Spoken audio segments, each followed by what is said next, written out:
In this video, I'm going to show you how to say things that get your dream clients to want to buy your stuff. Especially if you're in the coaching space or the education space to where you're selling an intangible. It's not like you have a product that you're delivering that people can see. You're selling an intangible outcome. So it's vitally important that in your content, in your marketing, on your sales calls, on your sales pages, your webinars, whatever means of communication, that you're saying the right words in the right way, in the right order, and then the right sequence so that the right people are attracted to you and the wrong people aren't. Because a lot of times it's people are running ads, they're posting content, and they're getting a lot of the wrong people attracted to them or none at all. And we want to reverse the script. And so I'm going to walk you through three big things that I have learned, strategies, if you will, that you can apply into your content, you can apply onto your sales calls, into your sales pages, webinars, or workshops, any means of where you're actively trying to communicate words to get your ideal clients to want to buy your stuff. We're going to walk through. And to give you some context, this isn't something that I learned on ChatGPT yesterday. In fact, over the last 15 years, I have had thousands of sales consultations. I have posted thousands of pieces of content, and I have worked with thousands of clients.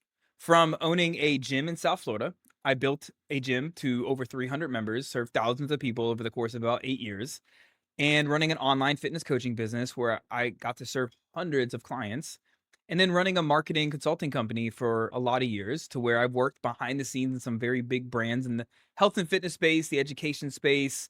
So I've seen a lot of stuff. And in the last 8 months, I've taken about 270 ish sales calls and have generated around $830,000 in sales thus far. And I could tell you that when you're in an environment to where, like, if you don't sell, like, you don't get paid. Like, not, and then even seeing behind the scenes, like, I got my hands in some companies that are doing pretty good, in the health and wellness space. And when you could see the behind the scenes, and when you've got your hands in behind the scenes, you just get a lot of data. You learn a lot of stuff. And so I want to give to you some of these strategies, some of these skill sets that have allowed me to be able to prosper in my own career, in my own coaching businesses. And I hope this helps you. So the first major thing here is that you got to understand it's not just about posting content or running ads or whatever. It's like we're living this very AI driven, information overloaded world where the last thing freaking people need is more information. People need you to be able to guide them, to be the thought leader for them, to essentially help call them into action, to get them to move forward. And the basis of this is influence. So if you write this word down, if you're not driving, influence, you've got to learn how to influence other people to make a decision. Because if you're not influencing your ideal clients, they're being influenced by something. Maybe it's like if you're in weight loss, it could be they're being influenced by drugs and alcohol, or they're being influenced by the diet industry to continue to do like these ever failing diets, or they're being influenced by their family, or they're being influenced by big pharma, right? They're being influenced by somebody. So you have to step up and learn how to influence. And this brings us to the first major thing is there are 8 core beliefs that you've got to get people to believe in order to want to buy from you. And you could pepper these beliefs into your content. You can pepper these beliefs into your webinars and workshops, into your sales pages. And you're definitely going to need to do these on your sales calls. But if you could do these in your content and in your marketing, you're going to get a lot more people showing up pre sold on your sales calls because you've already solved this problem for them. So the first is going to be the problem belief and what I call pain. And so this is going to be twofold. So if we look at this, let's use weight loss as just a general example. If somebody is trying to lose weight and they're like, they think that they just need to diet harder. And the reason they haven't got to where they want to be is because they're not dieting enough. They're not eating low enough calories or whatnot. We need to get them to believe something different. And especially if, like, say you sell something that's like flexible dieting or whatever, you got to get them to believe in this example that they need to eat right. So we're introducing a new problem. Secondly, with this belief is we just need to show them that there's a gap between like where they are, like the pain they're in, and it needs to be big enough that they're ready to take action. But the way I like to do this is by introducing a new problem. And now they're like, there's a gap between of like, how do I like, what do I do? So in this example, I used to use this in my fitness company. I would say like, hey, it's not just about eating healthy, it's about eating right. And now all of a sudden they'd be like, well, how do I eat right, Jason? So this would open up the next problem. And this brings us to the second belief, which is doubt. They must doubt their current approach and believe it's structurally broken, not just poorly executed.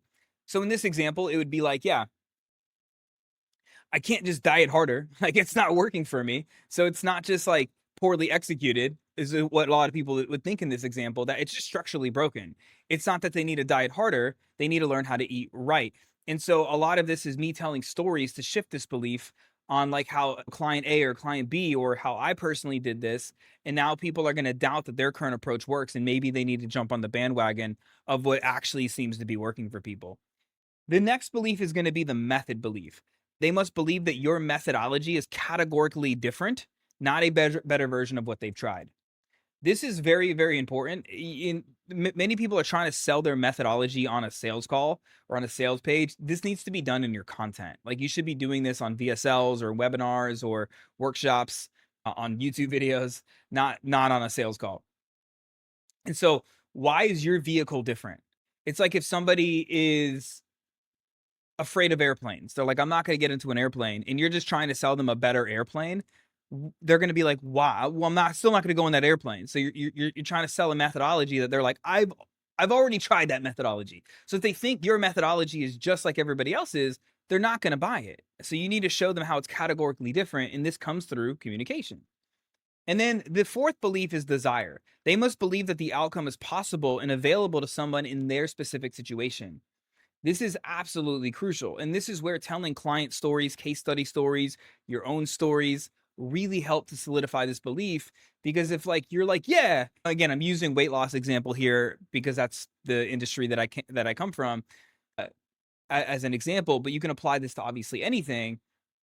But if you look at this, people are like, well, it's easy for you to say, you don't know my genetics, right? Well, if we're telling a story about Susie who thought she had bad genetics and how the outcome was possible for Susie and how she got it, all of a sudden they're going to be like, okay, I think I can do it too. If Susie was in my specific situation, then maybe I can do it.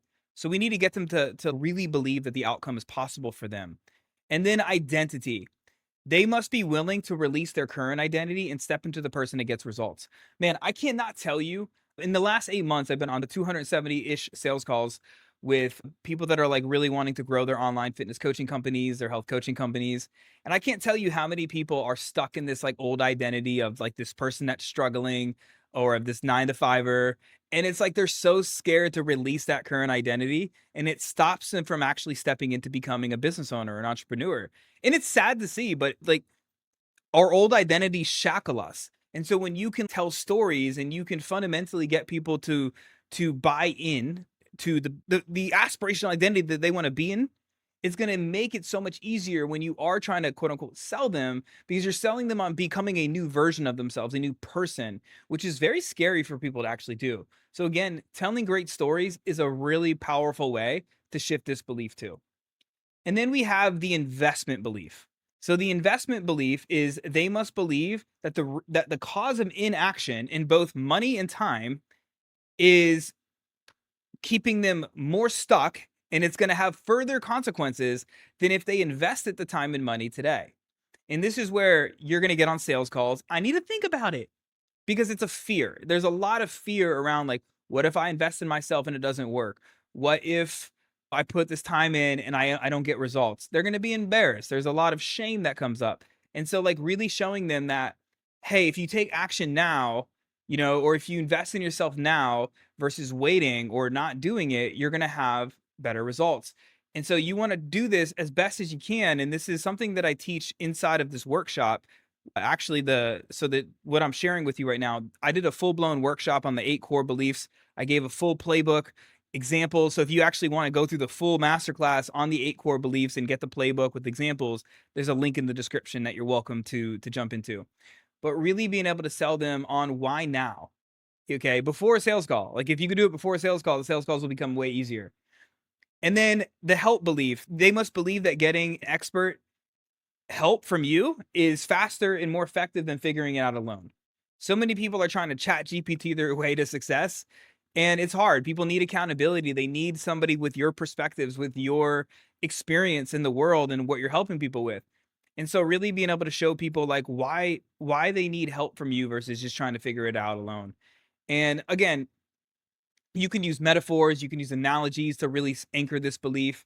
You can use stories are obviously really, really good. You can use external case studies. Like if I'm talking to entrepreneurs like you, I can talk about somebody like Alex Hormozy and how Alex Hormozy said like he invested in when his gyms were struggling, he invested in help and then he got hooked up with Russell Brunson and it exposed his whole world and he started gym launch. So I can tell stories about other people that you might look up to that have like got help and that knocks out a couple beliefs right there. And then the last belief here is trust. They must believe you are the right person to guide them to the result. Like, why you specifically? Okay. And so this is where, like, you telling your backstory, like why you're doing what you're doing, why you're selling the thing that you're selling is going to be very important. And it's going to help to like knock over this belief because I've seen, for example, and I have a lot of amazing clients that have like been guys, but they serve moms. And I find it's a struggle for them because it's like moms aren't like, why is this guy trying to sell me something for moms? Right. And so I always have to teach them, like, hey, you've got to show them why you are the right person to help them. So if you are your niche, this becomes a little bit easier, right? Because you could just be like, yo, I've been you, homie. And they're like, oh, yeah, I'll follow you up the top of the mountain. But if you're not your ideal client, this becomes even more important because like why trust you versus somebody else, okay? And again, your story, your testimony is going to always be the biggest thing here. So that is going to be the first major sequence here. The last couple are going to be quick, but they go along with this. The second lesson, so we have the first lesson is the 8 core beliefs. Infusing these into your content, into your ads, into your sales calls, your sales pages, your webinars. It's going to help you get more pre-sold people that are ready to show up and buy, and it's just a formality at that point. Lesson number 2 is you want to use their words, not yours. I see so many coaches, so many entrepreneurs, they're using coach speak.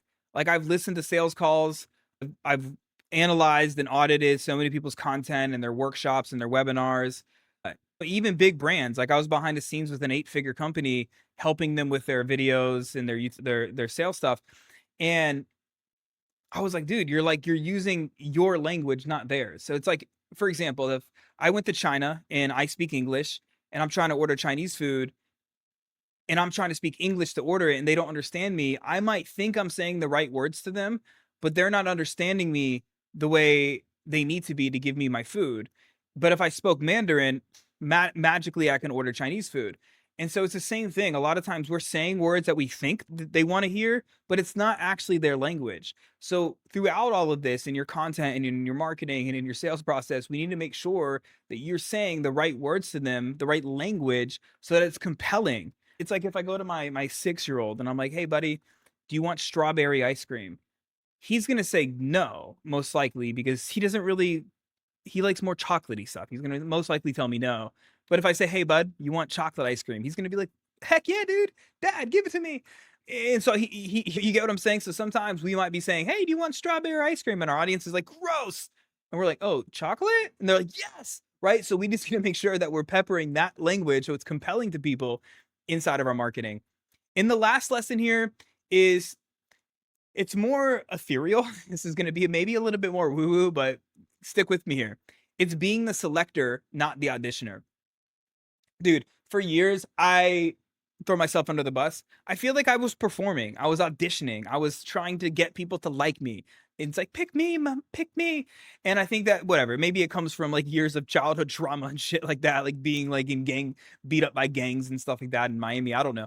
But like when you step into being the selector, when you're not the one that, when you're leaned out, like people will tell me if they're on a sales call with me, like I'm super leaned out with this stuff. It's like, I doesn't matter. Like I care more about you as a human being and you should care more about the prospect on the other end than you do about the sale. That's what's important. And so the more you are selecting people, the more you're detached from the actual outcome. And I know this could be challenging if you're at the beginning phases of your business to where it's like you legitimately need sales. This is where it's a fine line. But the more you can be leaned out, truly, and actually selecting people. Statistically speaking, I have 60% offer rate. So meaning 40% of the people I talk to, I will turn away because I believe in taking on the right people. I believe in only offering the right people. And that makes me a selector, like truly. Because if I wasn't a selector, I'd probably be much more like 90 or 95% in terms of offer rate. And so like really making sure that like you are detached, you're doing what's best for the person on the other end, and you have the right intention, that makes you much more attractive, much more magnetic than somebody that's like desperate and like needs the sale. And it's like they're performing in their content. They're like, I want to go viral. I want to get likes. It's gross, bro. You know what I mean? Like nobody wants to go after that. So, anyways, I hope this helps. Go through this video again, really go through the 8 core beliefs. If you want to go deep into these beliefs, get the whole playbook, I have the link in the description. Feel free to do so. And if you have any questions, let me know. Make sure to click subscribe, leave a comment down below, and let's get out there. Let's make some freaking money and let's change some freaking lives.